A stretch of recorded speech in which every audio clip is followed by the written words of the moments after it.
بسم اللہ الرحمن الرحیم۔ السلام علیکم۔ ایک مرتبہ سیدنا عمر کے سامنے ایک باپ اپنے بیٹے کو لایا۔ بیٹا جوانی کی عمر میں تھا مگر وہ ماں باپ کا نافرمان بیٹا تھا۔ اس نے آ کر حضرت عمر کے سامنے اپنا مقدمہ پیش کیا کہ یہ میرا بیٹا ہے مگر میری کوئی بات نہیں مانتا، نافرمان بن گیا ہے، آپ اسے سزا دیں یا مجھے سمجھائیں۔ حضرت عمر نے جب باپ کی یہ بات سنی تو بیٹے کو بلا کر پوچھا کہ بیٹا بتاؤ کہ تم اپنے باپ کی نافرمانی کیوں کرتے ہو؟ تو اس کے بیٹے نے آگے سے پوچھا کہ امیر المؤمنین، کیا والدین کے ہی اولاد پر حقوق ہوتے ہیں یا اولاد کا بھی ماں باپ پر حق ہوتا ہے؟ اولاد کے حقوق بھی ماں باپ پر ہوتے ہیں۔ اس نے کہا کہ میرے باپ نے میرا کوئی حق ادا نہیں کیا۔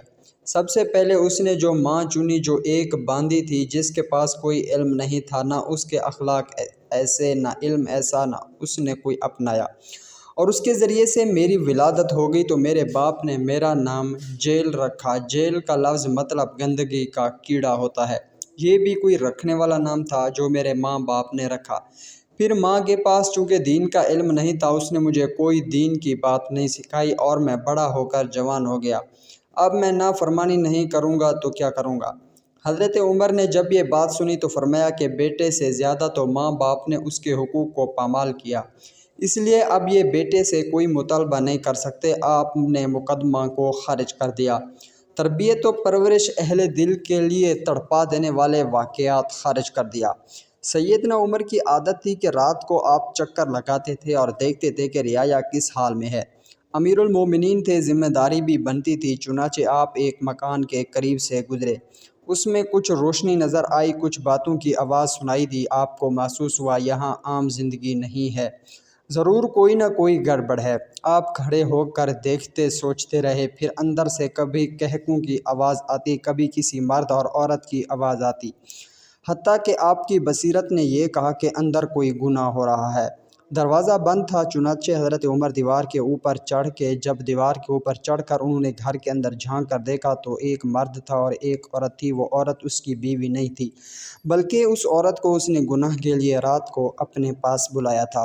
حضرت عمر فاروق نے جب اس کو دیکھا تو اس کو دور سے کہا، "وے زنا کرنے والے، اللہ سے خوف کر، اللہ سے ڈر۔"